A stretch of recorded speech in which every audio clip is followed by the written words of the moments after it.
Well, the show just got shaken up. There's some breaking news I've got to get to immediately out of the gate. I'll spend more time with it here later. But yeah, this is rather significant. Donald Trump has just thrown David Perdue under the bus. Down in Georgia, it's one of the most eyed contests in the entire nation. David Perdue had been backing Brian Kemp, came into the race after much urging from Donald Trump, and has flailed about. There is new polling out in Georgia that dropped this morning that has Brian Kemp at 56%. 56%. He's also beating Stacey Abrams already at 50%, which for perspective is better polling than he ever generated in 2018. That polling comes from, I'm trying to get back to the poll, and it's not good. Yeah, 11 Alive, Georgia gubernatorial poll has Kemp well ahead of Perdue. It is 56-31, and has Kemp ahead of Abrams 50-45 with 5% undecided. Very significant. Also, it has Brian Kemp winning Hispanic voters. Now, I've told people, if you listen to this program for a while, if Kemp could win Hispanic voters in Georgia, it prevents the Democrats from winning, and he's doing that in the polling. But Donald Trump has given an exclusive interview to the New York Times. Let me read you the quote. "Remember, my record is unblemished. The real story should be on the endorsements, not the David Perdue one." And by the way, no race is over. He's pretty much recognizing David Perdue is not going to win the race at this point. We will get more into this later, but I actually want to start where I wanted to start the show. I can spend more time on this later. Some of you don't find it relevant. I'm fascinated by it, but we gotta start here. I'm going to play you some audio. You need to know what's going on here. Just if you have kids around, it's actually not terrible. It's erotic fan fiction, Harry Potter style. Went looking for some prefects in the bathroom one day, but instead I found Harry, and so I said, hey. I helped him solve the mystery of the A, and I'd like to solve the mystery between his legs. I hope that Harry drowns tomorrow in the lake, so that our honeymoon or we can trade. Know that ghosts have working anatomy, but what's better than that? We don't get STDs. Yes, that, my friends, erotic fan fiction for Harry Potter, who in this book, you should know, in this particular book, The Goblet of Fire, I've read it. He is 14 years old. This is a song being sung by a woman who wants to have sex with a 14-year-old fictional boy. That woman is Nita Jankowicz, who Joe Biden has just put in charge of the Disinformation Office at the Department of Homeland Security. That's right. This is the same woman. She will be in charge of the Disinformation Governance Board of the Department of Homeland Security, overseeing disinformation in the United States of America. Nita Jankowicz also believed that the Hunter Biden laptop. Yeah, look. I'm trying to move on because it's kind of disturbing, is it not? She wanted to have sexual relations with a 14-year-old boy, fictional boy no less, and she and a friend of hers started this. Now, they were in college, you should know, at the time, just for perspective. They were in college, and they started a duo that sang fan fiction songs about Harry Potter.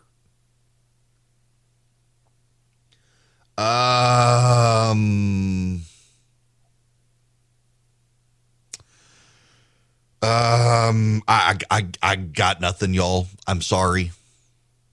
I got nothing. This is the woman in charge of disinformation now. She thought the Hunter Biden laptop story was Russian disinformation because the experts said so. So if the experts said it, it must be so. The experts have been getting a lot wrong these days. She also believed the Christopher Steele dossier was true. She believed Christopher Steele's dossier was true. She believed the Hunter Biden story was false. And she's in charge of disinformation. You know, this is a dangerous precedent. It is a very dangerous precedent because it will allow the can you imagine you get the next Republican governor, just in the hypothetical, let's say it is Ron DeSantis, and he puts Marjorie Taylor Greene in charge of the Department of Homeland Security's Disinformation Governance Board. Precedents matter. I've been saying this since I've been in politics in the 90s, that neither side seems to pay attention to the precedents they're setting. It's one of the reasons I thought the Florida situation, by getting rid of the tax district, wasn't wise, because it will inspire the left to start getting rid of the tax exempt status of, say, Christian private schools that don't comply with their indoctrination agenda. Now, you can say they're going to do that eventually anyway, but they haven't. It's like the chicken and egg game the Democrats play with the filibuster. Well, the Republicans are going to get rid of the filibuster. We might as well do it, but they haven't. They haven't. By the way, they're not going to, as I mentioned yesterday or day before, they're not going to get rid of the tax district now. In Florida, they can't. Legally, they can't. But there is this obsession with disinformation. Keep in mind, going back to Barack Obama's day, Barack Obama hired Linda Douglas of ABC News.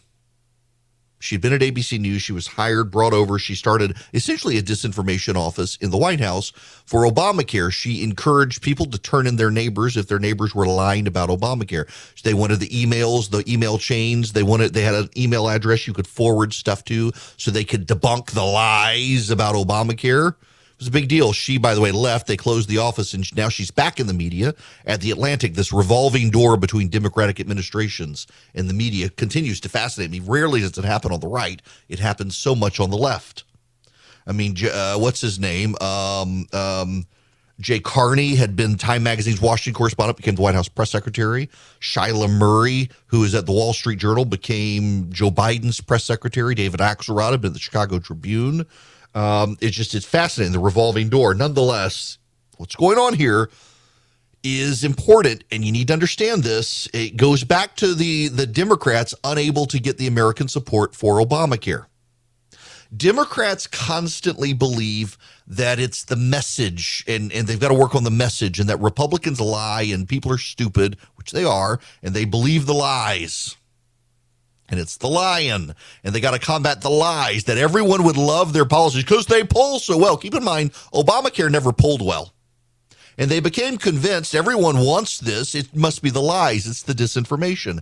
It is the mythology. Now, this will be a little repetitious for some of you, but I think we need to revisit this. It is fundamentally important that you understand what is happening here. 6,000 years ago. Yeah, we're going way back. 6,000 years ago. There was the Battle of Troy. Some believe it would have been 4,000 years ago. And Homer, it was an oral history. People talk about Homer writing his poem. Homer didn't write the poem. Homer gave the poem, and it was memorized by others, and eventually it was written down. And some of the details were so precise that archaeologists could uncover Troy based on that oral history that 1,000 years after the oral tradition began was written down.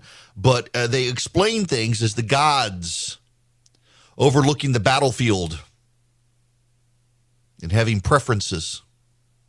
The Greeks explained the world around them with the development of the Greek mythology that the Romans then largely co-opted, changed the names, but most of it was the same. Do you know why the sun goes across the sky? Because Apollo, Helios, rides his chariot across the sky every day with the sun. And at night, his twin sister, Artemis, goes across the sky with the moon. That's why the sun came up and went down, and the moon came up and went down. The seasons were caused because Zeus's sister Demeter had a daughter named Persephone. Persephone was married off to Hades, the god of the underworld. And Demeter was furious that her brothers made that deal for her beloved daughter. Demeter was the goddess of the harvest. And so the deal was struck that during the summer, Persephone in the spring could come out of hell. And as Persephone came out of hell, all the flowers bloomed to greet her beauty. In the summer months when her mother was there and happy, everything was green and pretty. And in the fall, her mother began to despair because she knew soon her daughter would descend back to hell. And the leaves began to turn brown and die. And then Persephone would come, and her mother would turn her back on the world in those 3 months in despair, and the winter would come, and things would be dead because Persephone had descended back to hell. And that's how they explain the seasons. Every culture has mythology. Everyone believes some level of mythology. Atheists would tell you that Christianity and Islam and Judaism are mythologies, despite so much history and eyewitnesses, which the Greeks never had. But the left has their own mythology. They can't accept that people are leaving them. For decades now, the Democrats have been told that they would be the dominant party. They believed the mythologies concocted in the past that they would become the dominant party, that they would have a generational demographic shift in this country, a new coalition of Black and Hispanic and Asian and college-educated white people. They finally got that coalition, and turns out that no one wants to be in the same party with the Karens of the college-educated world. And so people are fleeing the Democratic Party. They can't believe it. Since Richard Nixon's reelection in 1972, it was the first time that it began to be uttered in the press regularly, demography is destiny. That's when the media began to predict the collapse of the Republican Party. In 1972, Richard Nixon's reelection was going to happen. For sure it was going to happen, because the number of Black voters in this country was rising. College-educated people wouldn't tolerate the party of Watergate. And yet it's never really come to pass. And even now, the Democrats tend to do better with the popular vote as progressives cluster in New York City and Chicago and Los Angeles and San Francisco. There are more of them than there are of us, but they've clustered together. And so the world that they exist is a world that doesn't actually operate here under the rules of the American Constitution. And their mythology now is that everything is delegitimized. There is systemic racism. The systemic racism is why the United States Senate exists, and it deprives them of the destiny they believed they had. And adding to this mythology as it becomes their secular religion, they add to it disinformation and misinformation. Everyone would like them if only those nasty Republicans stopped lying on Fox News. They've got ABC, CBS, NBC, PBS, CNN, MSNBC, the New York Times, the Wall Street Journal, the Washington Post, the USA Today, the Chicago Tribune, the Los Angeles Times, the Miami Herald, every major media outlet in the country except Fox News and talk radio. And they're convinced it's all the lies on those outlets that they don't control that cause them to lose. It is the disinformation. It is their mythology. It is what allows them to explain what's going on to them without ever having to realize or accept that the public has turned on them. Nobody wants to recognize they've been rejected. So the Democrats have created this mythology of disinformation. And now to put in charge of it, the priestess who will now be in charge of disinformation, the Disinformation Governance Board, is a woman who believed that the Hunter Biden story was also disinformation, even though it was true. She believed the Christopher Steele dossier, even though it was false. And she sang erotic fan fiction songs about a 14-year-old boy. That's who the Democrats have decided will save them from disinformation. Maybe it's not the disinformation. Maybe it's them. Hello there, it is Eric Erickson here across the nation from Atlanta, Georgia. That is an important detail because Unbelievably, Georgia is at the center of the political universe this year. It is a swingier state than Florida, which no one expected. And President Trump has decided to weigh into Georgia more than any other state with his endorsements. He's endorsed in the gubernatorial race, the lieutenant governor's race, the secretary of state's race, the attorney general's race, the insurance commissioner race, and the various congressional races, and the U.S. Senate race, where Herschel Walker leads. By the way, if you're in Georgia, I am scheduling interviews with all of the Senate candidates on Monday of next week. Kelvin King is going to join me in studio. On Wednesday, Josh Clark. 2 weeks later, Gary Black. We are working on Herschel Walker and on Latham Sadler as well. We're only doing the Senate race. That's the one that impacts really everybody in the nation, and people are really interested in. We're not doing the gubernatorial one because that's the one I picked a side, and it wouldn't be fair. And man, there is new breaking news here out of Georgia. If you weren't here at the top of the show, this is something. David Perdue has just been abandoned by Donald Trump. In an interview with the New York Times, he conducted the interview yesterday. This is the quote from Donald Trump. "Remember, my record is unblemished. The real story should be on the endorsements, not the David Perdue one." And by the way, no race is over, he concluded. David Perdue, the Trump team has been for a couple of weeks now whispering they were unhappy with his performance. They did not like that he would lose. Ted Budd looks like he's going to win in North Carolina. I'm trying to get Ted on the show, by the way. We've got an affiliate up in North Carolina, in Southern Pines. Ted and I have known each other for a while. Good dude, and he's ahead in the polling there. We're going to try to get Ted on the show so you guys can hear from him. It's one of those where the Trump endorsement was solid. David Perdue, not so much. And now new polling is out in Georgia. And that polling has Brian Kemp at 56% and at 50 against David Perdue, and at 50% against Stacey Abrams. No public poll conducted in this campaign season has had David Perdue ahead of Brian Kemp. Not a single one. And the last four polls have had Brian Kemp outside the margin of error against David Perdue, and also above the 50% threshold to avoid a runoff. Same with Abrams. Kemp is actually outperforming Stacey Abrams better now than he ever did in the public polling in 2018. In 2018, they were frequently either tied or Abrams was slightly ahead. And Kemp is just dominating her in every single poll. Kemp is well ahead of Abrams. He has only appeared in one poll below 50% against Stacey Abrams, and all the others he's been 50% or higher. And lately, all the polling has him above David Perdue. And this quote from Donald Trump is devastating. That he says that people need to praise him for his endorsements, not the David Perdue one. He's recognizing that Perdue, and Perdue, by the way, has had two very terrible debate performances. His entire platform at this point is the 2020 election was stolen. There's a constituency for that. But the constituency for the election was stolen is far smaller than the constituency for we must stop Stacey Abrams, and there's only one guy who can beat her, the guy who beat her 4 years ago when Perdue couldn't even beat Jon Ossoff last year. Bad news today, this quote from Donald Trump about David Perdue here in Georgia, and the polling coming with it is devastating. We'll be back. Hello there. It is Eric Erickson here. Delighted to have you with me. Just clarifying, because someone called the newsroom asking for clarification. No, Donald Trump is not pulling his endorsement of David Perdue. He's just telling the New York Times the real story should be my endorsements, not the David Perdue one.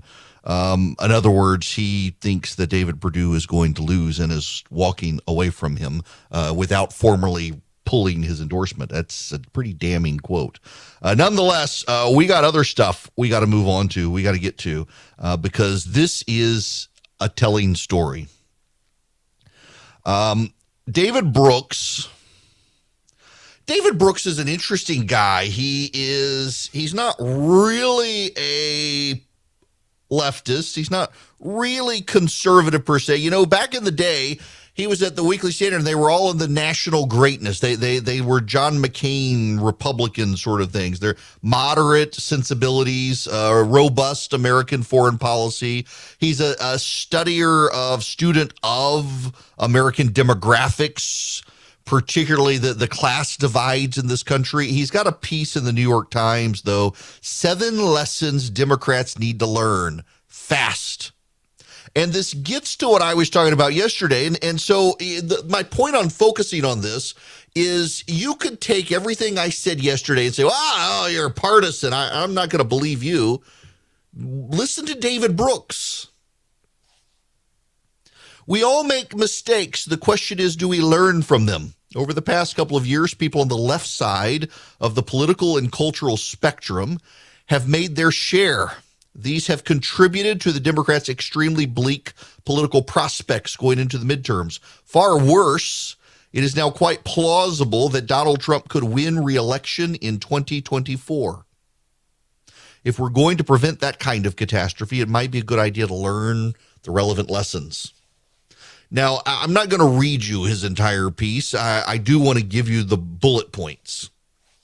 1, it is possible to overstimulate the economy. There is an interesting nugget here, though, that pushes back against one of the Democrats' talking points.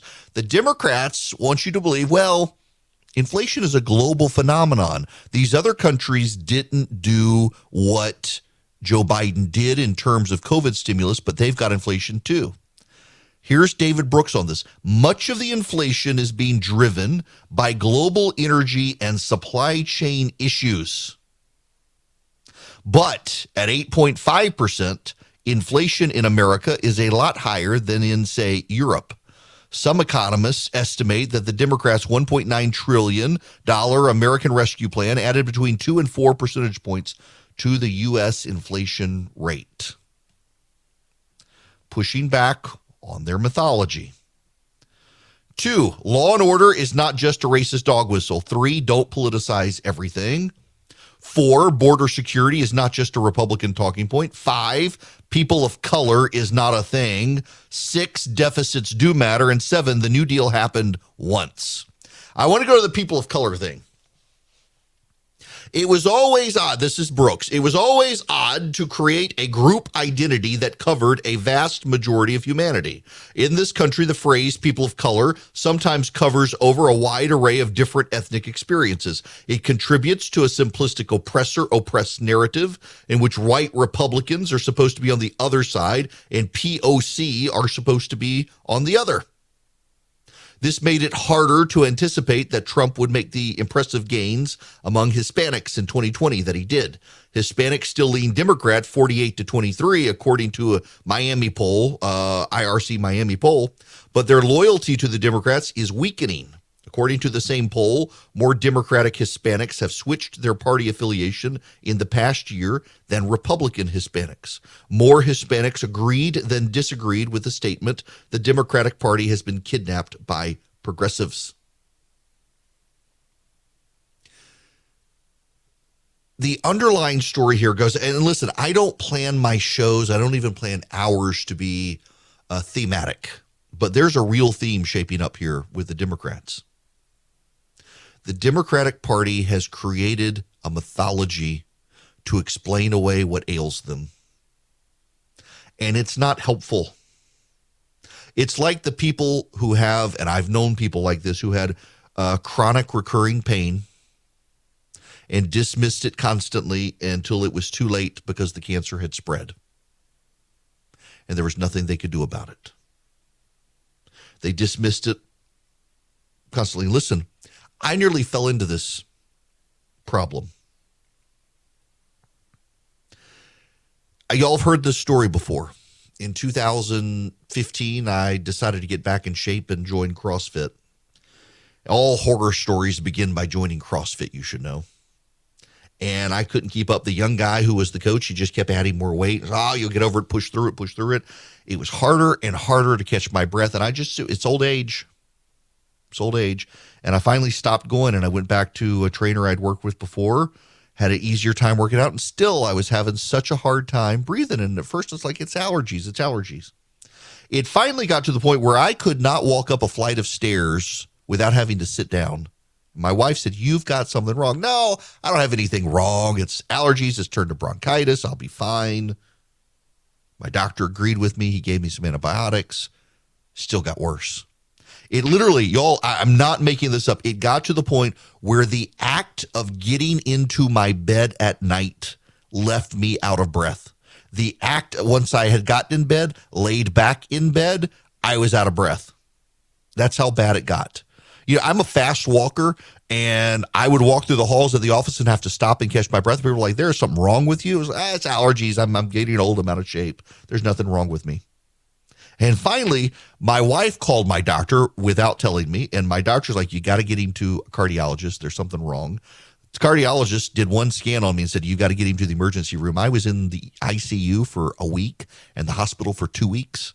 My lungs had filled up with blood clots. It very nearly killed me. It was a call your family moment, literally was a call your family moment. The doctor who saw my scans, I was in the cardiac ICU unit. They were putting the tubes in me. They were putting the oxygen mask on me. They were filling me with blood thinners. And the doctor standing at the door saw the scan and asked if they had taken that body to the morgue yet. That's how bad it was. And I believed until it was almost too late that it was just allergies. I believed until it was almost too late I was just out of shape and old. And it very literally nearly killed me. They gave me 24 hours to live if the treatment didn't work. Politically, that's what's going on with the Democrats right now. It's disinformation. It's misinformation. It's Republican lies. It's people don't know what's going on. It's our message. It's not our policies. It's all of these things the Democrats have consoled themselves with to avoid having to deal with the underlying reality that people have turned against them. People don't like them right now. People don't trust them right now. People think their priorities are disconnected from the reality of their lives. And when the Democratic Party ultimately is controlled at this moment by a lot of people who are more well-to-do than most people listening to me right now, it skews their landscape. It skews their worldview. And it causes them to miss what ails people. And you need to understand this. You need to internalize this. Republicans do this too. This isn't partisan. Republicans will get to this point as well. Republicans always get to this point. Remember, back in 2006 when the Democrats took over, Republicans were telling everyone, if you disagree with the war strategy, you're not a patriot. Meanwhile, moms and dads were having people show up at their houses to announce that their sons had been killed in Iraq and Afghanistan. And they were furious. Oh, but no, you're not a patriot if you don't have George W. Bush's back. Republican members of Congress were getting carted off to jail for corruption. We can't put the Democrats back in charge because they will make America less safe, and they internalize the talking points. And I was one of the people back in 2006 writing at redstate.com saying, this is going to be a disaster. You've got all the messaging wrong. You've got all the policies wrong. And the Republicans were doing then what the Democrats are doing now is just the message. It wasn't the policies. No, I was telling them back in 2006. I was writing at the time. It is the message is wrong, but the underlying policies are wrong. People are tired of the war. You haven't looked like you're keeping people secure. You need to double down in keeping Iraq safe. It's going to be hard. And also, I was saying back in 2006 to the Republicans, if you do not purge from your ranks the corrupt members who are getting carted off to jail, the voters will hold you accountable. You must hold your own side accountable. That's why to this day I get criticized by people. Right, it happened yesterday when I was talking about Marjorie Taylor Greene. People criticize me. You're so much tougher on your side than the other side. I think you must be a closet Democrat. No, I have no sway over whether the Democrats clean up their own side, and if they don't, it works to my advantage. But if we don't clean up our own side, the voters eventually will. The voters in Marjorie Taylor Greene's district, there are enough Republicans there that if Jesus Christ ran as a Democrat, he would lose to Marjorie Taylor Greene. And of course, she would say he was controlled by Satan anyway, which she did to the Church of America yesterday. But if we don't hold our side accountable, the voters will. They won't be able to beat Marjorie Taylor Greene, but they'll be able to beat the Republicans in swing districts because of her idiocy. Voters don't like people like that overall. If we don't hold our side accountable, the voters will hold our side accountable. And what's going on with the Democrats right now is they won't hold their side accountable. They can't do it right now because the Democratic Party, the media is so obsessed with the Republican crack-up, they can't realize the Democrats are on the verge of a major crack-up between the left and the far left. The left looks moderate right now compared to the far left. The left does not actually want to defund the police. The far left does. And the far left disproportionately gets media coverage and media sympathy because so many reporters are on the far left. So in their minds, their problem is messaging and disinformation. And in reality, their problem is their policies. And it's going to cost them in November. And you have guys like David Brooks of the New York Times devoted an entire column to, hey, y'all, please figure this out or we're going to get Donald Trump again. That's the Democrats' problem, though, is that they're doing all of these things because they think they've internalized in their mythologies and their myths and the stories they tell themselves at night that to do what they're doing is to keep Donald Trump at bay, when actually, ironically, it's to be a little more like Donald Trump and his policies, and that'll keep him from coming back. Now, let me take some phone calls before I get to commercial break here. I want to go to Jeff, who's been waiting patiently. Jeff, welcome. Yeah, thank you, Eric. Thank you for taking my call. This idea of a disinformation bureau is just so patently ridiculous. If someone believes disinformation is being spread on Twitter, write a rebuttal. Right. Make your case. Then the original writer can rebut the rebuttal and back and forth. Readers can then make their own decision after seeing both sides of the issue. That's the way the system is supposed to work. This whole idea of the Disinformation Bureau is just a joke.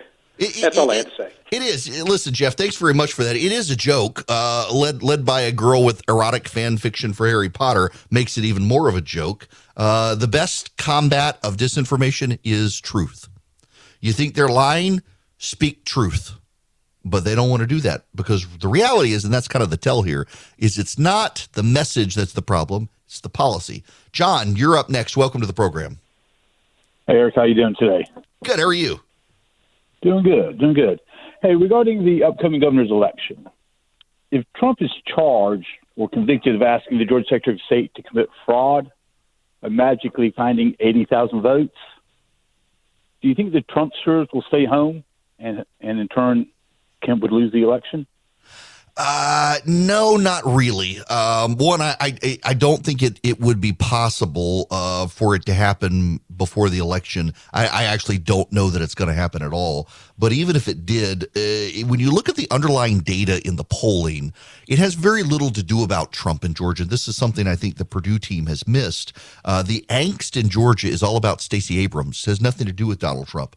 The voters in Georgia are so focused on we must stop Stacey Abrams. Even independent voters, Kemp is leading independent and Hispanic voters.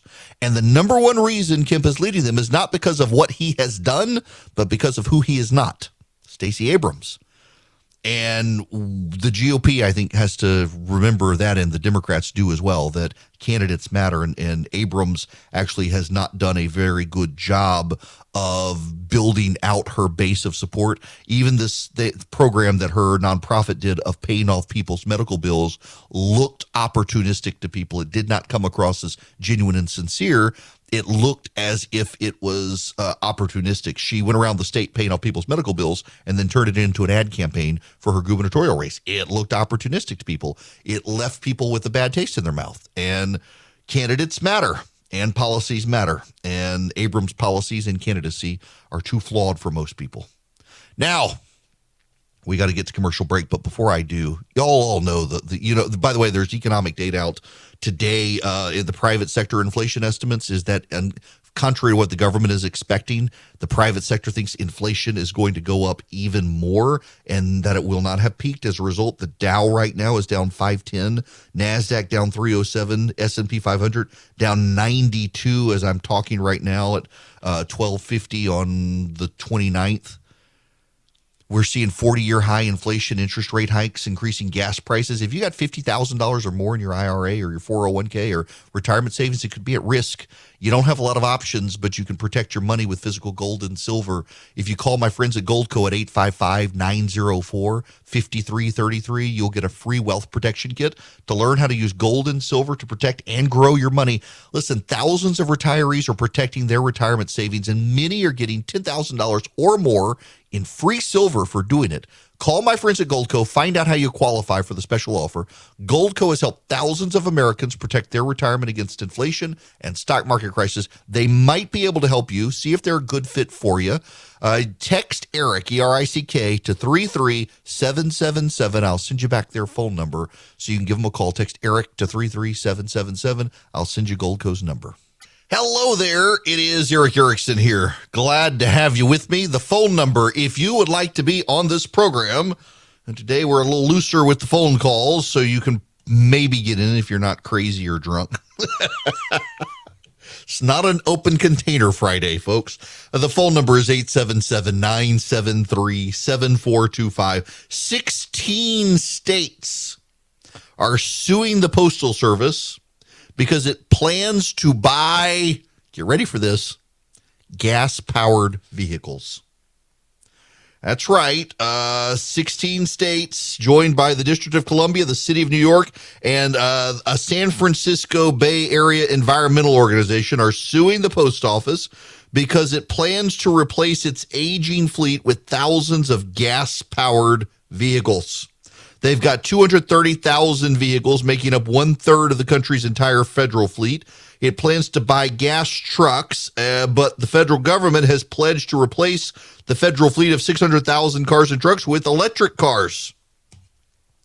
The post office says they've reviewed it. They've looked at the regulations, and they need it to deliver consistently. They want to convert to 10% electric, but they can't keep costs down and manage the mail. If they're forced to try to buy all of these electric vehicles, it would bust the budget. The agency says it conducted a robust and thorough review and fully complied with their obligations. You will not be surprised to learn it's a bunch of Democratic states. California, Connecticut, Delaware, Illinois, Maine, Maryland, Michigan, New Jersey, New Mexico, New York, North Carolina, Oregon, Pennsylvania, Rhode Island, Vermont, Washington, the District of Columbia, New York, and the San Francisco Bay Area Air Quality Management District. Those of you in North Carolina, pay attention to this.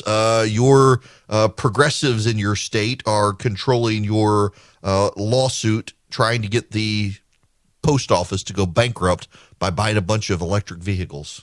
The regular season is heating up. New stars are emerging, and that means more opportunities to win up to 25 times your cash on Prize Picks, the most exciting way to play daily fantasy sports. Just select 2 or more players, pick more or less on their projection on a wide variety of stats, and place your entry. It's that easy. Let it fly to turn $10 into $250 with just a few taps. Easy gameplay, quick withdrawals, and injury insurance on your picks are what make Prize Picks the #1 daily fantasy sports app. Watch your favorite players and get paid doing it this basketball season. See your entries make progress during the game or make new entries for the second half and the fourth quarter. 3-pointers, assists, rebounds, and everything in between are yours for the taking. Join the Prize Picks community of more than 7 million players who have already signed up. Right now, Prize Picks will match your first deposit of up to $100. Just download the Prize Picks app and use code GET100. That's code GET100 on Prize Picks for a first deposit match of up to $100. Prize Picks. Pick more, pick less. It's that easy.